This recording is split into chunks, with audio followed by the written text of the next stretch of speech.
Welcome back to a brand new movie monthly ranking here on Max Talks Movies. And today we're ranking all the movies that I saw that are new releases in the month of July 2021. My name is Max Sittenberg. Welcome back to Max Talks Movies. If you're new to the channel, please consider subscribing, ringing the bell if you're new. I do these type of rankings, especially these monthly rankings every single month. I also do franchise rankings, a box office breakdown show, and TV show and movie reviews. Also, please comment down below your ranking. What movies did you see in the month of July, and rank them for me in the comment section down below. And also, please like the button, the thumbs up at the bottom. You guys got to hit that if you want to support this channel. That is the best way to do so. Before I get started with my ranking, this is a long video, guys. This is the most movies I've seen, new releases in a month in a really long time. Definitely this year. I saw 14 movies this month that are new releases, both on streaming and in theaters. So this will be a bit long video. I have done full reviews, 8 to 12 minute reviews of non-spoiler fashion on all those movies. I'll have a playlist at the end of my video with all my reviews of the entire year. All 14 of these movies will be there. So without further ado, guys, let's get started with our July ranking here. Coming in last place for me, coming in number 14 is Space Jam: A New Legacy, a movie that I was pretty pumped for at the beginning of the process, hearing LeBron would do it and all these other people would cameo, and then Don Cheadle was in it and Warner Brothers is doing it. I was like, this is kind of exciting. Then the first trailer came out. I was like, this looks all right, nothing special. My just thought process of the movie just completely died down. Watch this in the movie theater. This is available both on HBO Max and theaters. I did see this in theaters, and I really did not like this movie from start to finish. For me, this is easily one of the worst movies of the entire year. It's not the worst, but it's in my bottom half, my bottom 5, my bottom 10 of the entire year. And this movie just didn't work because the first 30 minutes of this movie wanted to be a LeBron James family drama movie where him and his son keep going back and forth because his son, again, these are all non-spoiler reviews, by the way, non-spoiler reviews, by the way, of these non-spoiler talk of these movies. But his son wants to be this gamer, creative. He created his own game. LeBron wants him to be a basketball player. They go into the Warner Brothers serververse, which is run by Don Cheadle. And that sort of stuff kind of goes off more. For me, it was just not a good usage of the actual Looney Tunes, which is why really most of the audience is there. Now, yes, we all want to see LeBron James play basketball. And even he doesn't really play actual basketball in the movie whatsoever. You're not getting really great Looney Tunes action. The movie's more wanting to do is do an HBO Max commercial that's 2 hours long. And the movie has an $150 million budget because the whole movie is CGI. And that's when it just takes a lot of realness. They have actually a good theme going through it. And Don Cheadle, for me, is the only positive from the acting point of view of the entire film. And I just want to have more fun in the theater. I love LeBron James, my favorite athlete of all time. But for me, this movie I just didn't have fun. The jokes didn't work. It just felt like we were going through all these Warner Brothers properties just so Warner Brothers can brag about how they own all these properties. It just didn't feel like a good way to include that into a story. Let's move into number 13, guys, on this list, and that is Escape Room 2, another sequel, Tournament of Champions, the second film from a pretty forgettable first film that I also just did not like. And for me, the main issue with the Escape Room Tournament of Champions is that it just felt like the same movie as the first one. Now, some of you guys might have liked the first one, and you guys might have liked this one if you saw it in theaters.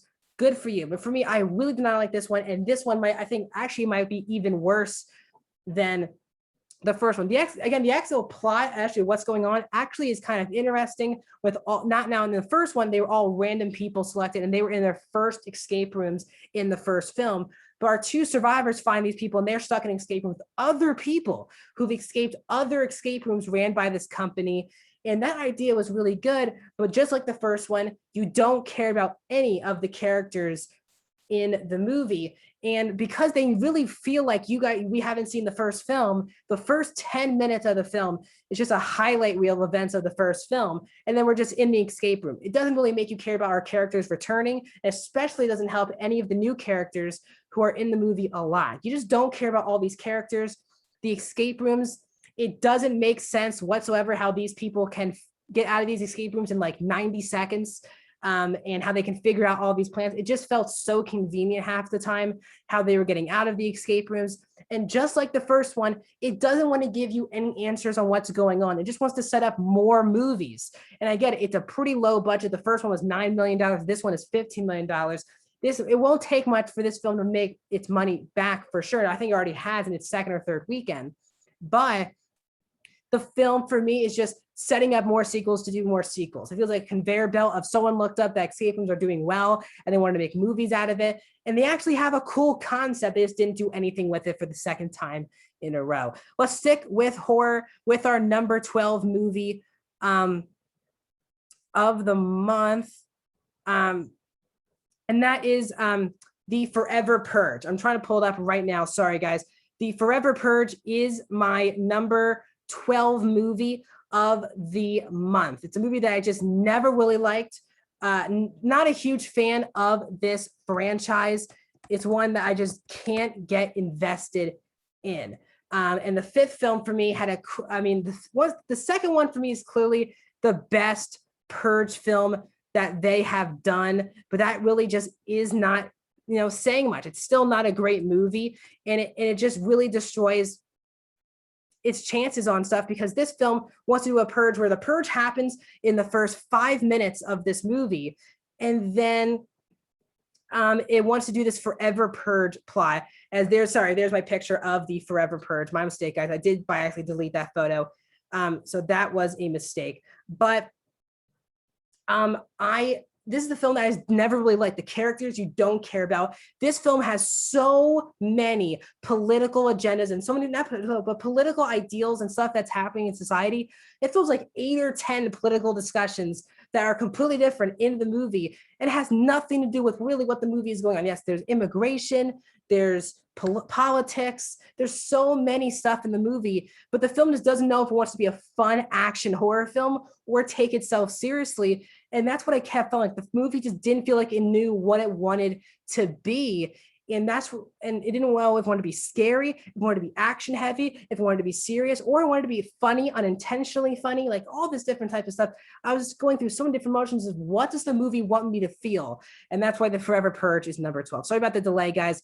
Trying to pull that picture up, I actually deleted it. Number 11 is Jolt. I know not a lot of people are talking about this movie. Jolt is an Amazon Prime original action movie with Kate Beckinsale and Jai Courtney and Stanley Tucci, where Kate Beckinsale has this anger problem, but it's more of a science anger problem in her body. She has this thing that really protects her from going off. But once something happens wrong with someone she loves, she's on a revenge path to find out who's the person responsible for killing her loved one.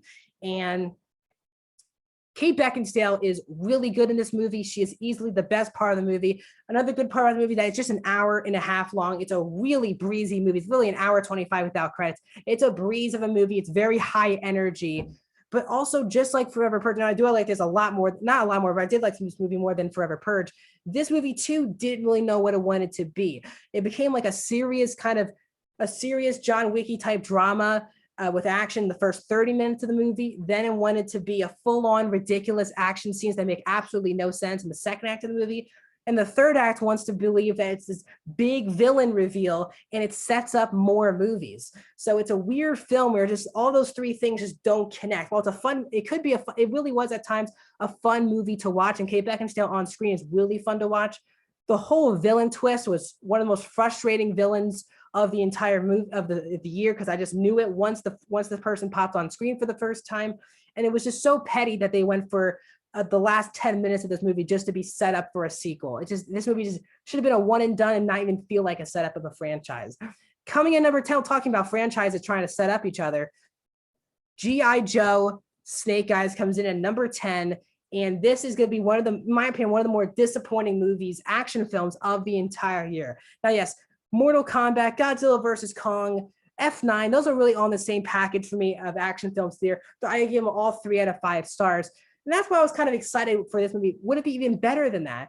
And the trailers actually got me really excited for the movie. Henry Golding's a really good actor. And this film did disappoint me. Now, Henry Golding and Andrew Koji are really great in the movie as Storm Shadow and Snake Eyes. And the actual story if it wasn't, the problem is if it was not a GI Joe film, this film would work a lot more. But it's really trying. It was like someone had this script, and then they're like, let's just put a GI Joe twist on it and make this the movie, because this for me just doesn't. It feels like, again, complete setup. And this movie did not do well at the box office. They have not announced a sequel yet, which I'm not sure they're going to get, because not a lot of people are liking this movie.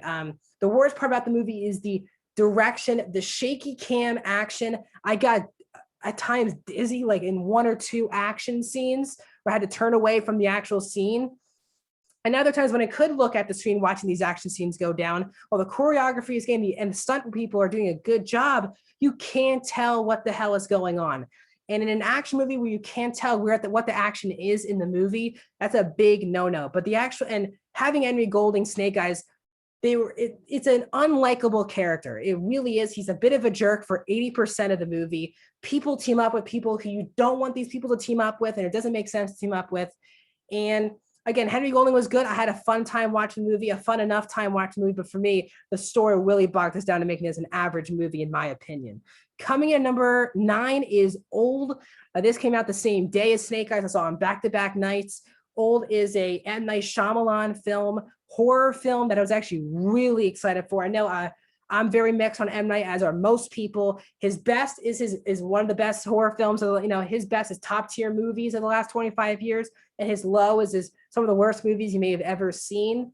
He doesn't really make neutral films, and this is why it's weird for me to come out so neutral about this movie. It's really the first M. Night movie in a while, maybe ever, where I came out thinking this is just so average or meh or neutral. The actual concept is brilliant in the movie. How these people are stuck on the island, they're rapidly aging. There's kids, there's babies, there's adults. How's that affecting each person? Each person has their own disease or mental illness that also adds to everything. And they got a good cast. You have Gael Garcia Bernal, Vicky Krieps, Alex Wolff, and Thomasin McKenzie, but it just doesn't come all the way through, in my opinion. The main reason why is that you just don't care about the people on the beach. And that's what this concept is making on to be a special movie. Is the twists and turns could be cool if you cared about the people that were on the beach. Thomasin McKenzie and Alex Wolff were clearly the two best parts of the entire movie, cast-wise and character-wise. The rest of the actors and characters felt very forgettable in the movie. There was some awful M. Night dialogue that he usually does use in the movie. And there is some awful dialogue where one person's like, I'm on the swim team, so I can swim all these meters to get us to safety. Some of the acting at times was quite questionable, but I don't think it was helped by really terrible dialogue. But the actual concept, the movie had a great sense of atmosphere that was kind of locked in still throughout the entire runtime. But the acting, the dialogue, and the actual plot twist felt like one of M. Night's weaker, more forgettable plot twists of his career. So Old for me is just a meh movie that is weird to come out of an M. Night movie feeling this meh. Coming in number 9 now, guys. Now these next movies for me are 3 out of 5 or above average movies. Coming in for me at number 8 is Fear Street Part 2. Yes, all 3 Fear Street movies will be on this list. Fear Street Part 2 for me is easily the weakest film of the trilogy. For me, it just felt like the more forgettable film out of the two, with the most unlikable characters on screen in the entire trilogy. For me, Sadie Sink is a good actress, really good actress. Actually, I love Stranger Things. Her character, the first 40 minutes of this movie is awful. The first 40 minutes of the movie is awful. We're going from unlikable character to trying to be super likable character. And the first 40 minutes is just set up, trying to get to know the characters, but because they're so unlikable and Sadie Sink's bullies are just more jerks than her, it didn't get me invested in the movie. But this villain of the movie, I'm not going to reveal who it is. If you haven't seen the Fear Street trilogy, I do highly recommend it. The villain storyline was my only favorite character in the entire movie. And I would say the second act was all right, but once they got into a slasher movie in the last 45 minutes, I would say 30 to 40 minutes of the movie, that's when the movie became fun to watch, because it was just a slasher film and where the villain would kill men, women, and kids. But because the first 40 minutes is so awful in this movie and you're not really rooting for any character, there's some really annoying characters in the movie. And after watching Part 3, for me, this film could have just been a flashback scene and not a whole movie in itself. That's just my opinion. I know a lot of people think this is the best film in the franchise. I love it. Let me know, is this your favorite Fear Street film in the comment section down below? Number 7 for me is another, I'll stay on Netflix with Gunpowder Milkshake, a film that is trying to be John Wick with women, basically. You have Karen Gillan in the main role, Lena Headey, Carl Gugino, Angela Bassett, Michelle Yeoh. There was a lot of hype for this movie. And for me, it didn't really hit those marks. It did work for me. I had a really fun time watching this movie, especially the 3 librarians played by Gugino, Bassett, and Yeoh were really great in the movie. And the fact of this library being a secret place where you can get guns and move stuff in from criminals, and how the diner in the movie, you have to put your gun in, all the criminals hang out there. The actual atmosphere and the retro vibe of the movie was really good. And the librarians, them getting into the action scenes was really fun to watch. And the action scenes are really well done here, really well choreographed, shot very well. But for me, the main issue with the movie is just the main 2 characters, Karen Gillan's character and Lena Headey's character. They really want you to feel that mother-daughter relationship. And I just didn't care about it throughout the entire film. And it was a big issue because they really were trying to hone in on this. Lena Headey left her at a very young age. They're back together fighting crime. What does that do? And Karen Gillan is good, but I think they need a lot more charismatic actor or actress, to play this main role, because Karen Gillan is really good actress. I do like her, but for this type of movie, we needed a more charismatic actress in the role. So I don't think it's Karen Gillan's fault. I think it's the casting director's fault. This should have been a different actress, in my opinion. Let's move into number 6, guys. And that is a movie I just recently saw reviewed on this channel yesterday, and that is Jungle Cruise. A lot of people have heard a lot of mixed things. Some people think it's one of the better Disney live action movies of the last 10 years. Some people think this is one of the worst movies of the entire year. It's been really interesting watching people think about it. And I did have a good time in the theater watching this yesterday in IMAX. I love The Rock. I love Emily Blunt. Jesse Plemons steals this entire movie. Jack Whitehall was very good in the movie. And just watching The Rock and Emily Blunt makes this film watchable at some points when the movie is not watchable. Now, I would say the first act of this movie is fantastic. The introductions to the 3 characters of Blunt, Johnson, and Plemons is all really good. The dad jokes on The Rock, Emily Blunt kicking some butt, and Jesse Plemons, it all kind of worked for me. The second act was all right. It was a bit of banter where The Rock just, Rock makes some character decisions where you're like, I'm not really rooting for you, but you're The Rock, so I'll stick with you. And for me, the third act became too much Pirates of the Caribbean on Stranger Tides, which is, in my opinion, the worst Pirates of the Caribbean film. It was like the first act was like a mixture of Pirates of the Caribbean, the first one, and Indiana Jones. And I was like, I'm on board for this. And then it became the worser Pirates of the Caribbean films as the film moved on, especially the third act, where it's basically the same plot as Pirates of the Caribbean 4, where there's a MacGuffin that can save lives and do all this stuff. And all these different people want it. The CGI was not very good for Edgar Ramirez's villains. That whole side of the movie for me was just not that interesting. And when the film was on location, which is the complete first half of the movie, and just become a CGI convoluted mess in the third act, it's a good movie. For me, I had a good time with it. I know some of you, and if you don't like the movie, I can definitely see it. But for me, I had a fun time with these 2 actors playing on each other like that, playing off each other like that. And it's just a fun little Disney film, a good turn off your brain Disney adventure. Let's go to our top 5, guys, of the month. Coming in at number 5 on the list is, let me trying to find it. There it is, Fear Street Part 3, 1666, which is really only the first hour of this movie. I really enjoyed this trilogy, and it really did conclude in a nice enough way with Fear Street Part 3. All of the actors, the first hour of this movie is Fear Street 1666, and then the second half of the movie is the 1994 Part 2. And that's kind of my main issue with the movie, was that I felt like the 1666 should have been a movie in itself, because I loved the first hour of this movie. Easily the best first act of the 3 films. We'll get to part 1 in a second, but for me, I had a really good time. The vibe of 16, I know a lot of people aren't big time period horror films. For me, I really did like the vibe of 1666 in the first hour of the movie, and you understanding what Sarah Veer did back in the day, all the different types of stuff, why Sarah Veer's and why all these actors are coming back to play these roles was a really clever idea, and how they can actually connect. All these actors are not just coming back playing 1666 people for no reason. They are playing it for a good reason. And then part 2, 1994, was also in the mix. in this movie. And that was also a nice conclusion to the overall trilogy. And again, these actors, I had Kiana Madeira had a lot on her shoulders in this movie, and I thought she did an excellent job. Benjamin Flores, the best part of part one, is the best part of the second half of this movie. And the action scenes were actually really fun in this movie. It's also the darkest film in the franchise. My main issue with the movie is that it didn't know what movie it wanted to be. It wanted to be a wrap up the trilogy, but also explain Sarah Veers in an hour. So it was just a weird thing with this movie, but and the villain twist, when you actually learn who the villain is, I just wasn't a huge fan of the villain. But overall, I still had a fun time with Fear Street Part 3. Coming in number 4, guys, is Black Widow, a movie that I wanted to be obviously number 1. It's not number 1 for sure. I had a fun time watching this movie. I see all the flaws this movie has, and it has a lot of flaws. Easily the best part of this movie is Florence Pugh playing Yelena Belova, who has now become, in my opinion, my top 10 favorite MCU characters. I love Yelena. Florence Pugh can do no wrong, in my opinion. She's really good in this movie. So excited to see her in Hawkeye in November. It's nice to see Scarlett Johansson probably play this character for the last time, especially after she just sued Disney. David Harbour is really good in the movie as well. So is Rachel Weisz.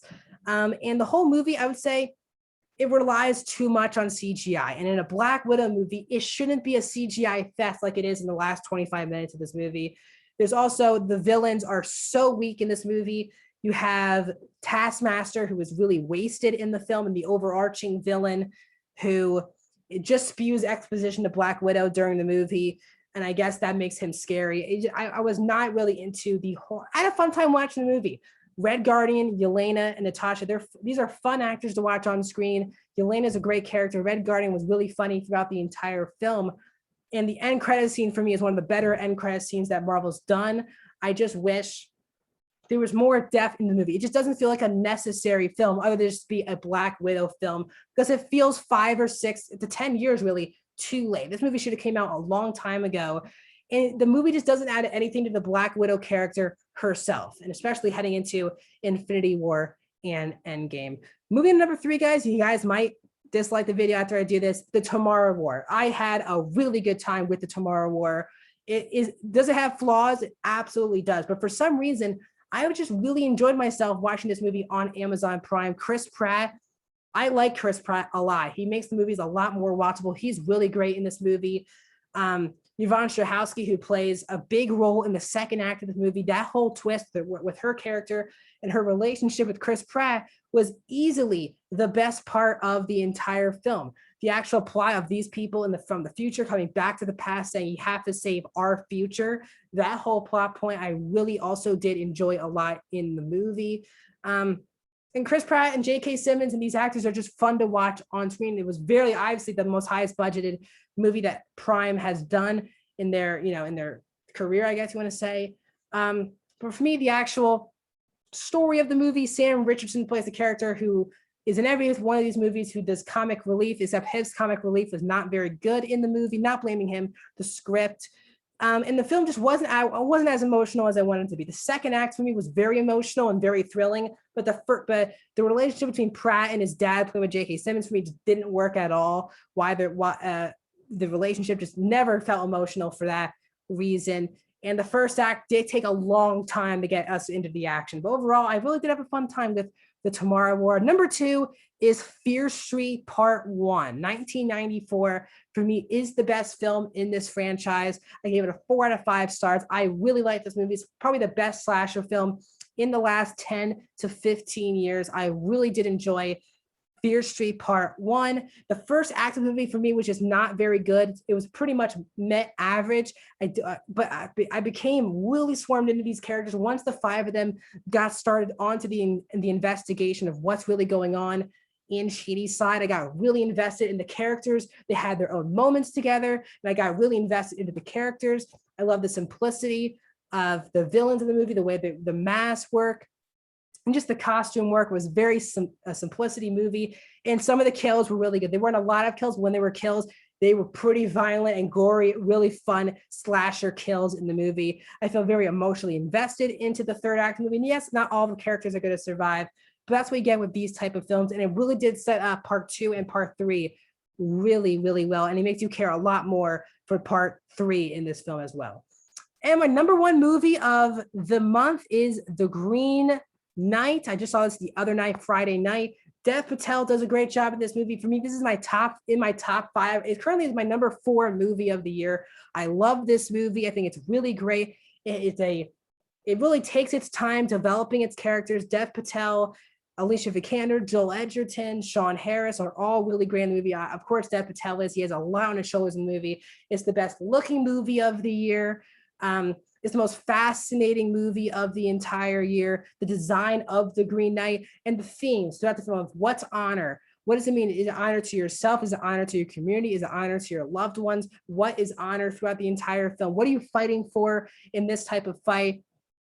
What does it mean to be a king? What does it mean to be a up and coming king? All these different things from King Arthur mythology was done so well in this movie. I know a lot of people do not like this movie. And I was watching it saying this movie won't be for everyone, but it is for me. And The Green Knight from A24 for me is one of the best movies of the entire year. I was emotionally invested. It was an ambiguous ending that I did like, having my own thought of what was the true ending of the movie. All these different types of stuff. I just really like The Green Knight. So that's my thoughts on my top 14 movies of the month. I know 14 movies, a lot. We'll see if we ever top that for the remainder of this year. My box office breakdown show will be tomorrow. Got to end the video, guys. Like the video, subscribe, and I'll see you guys soon.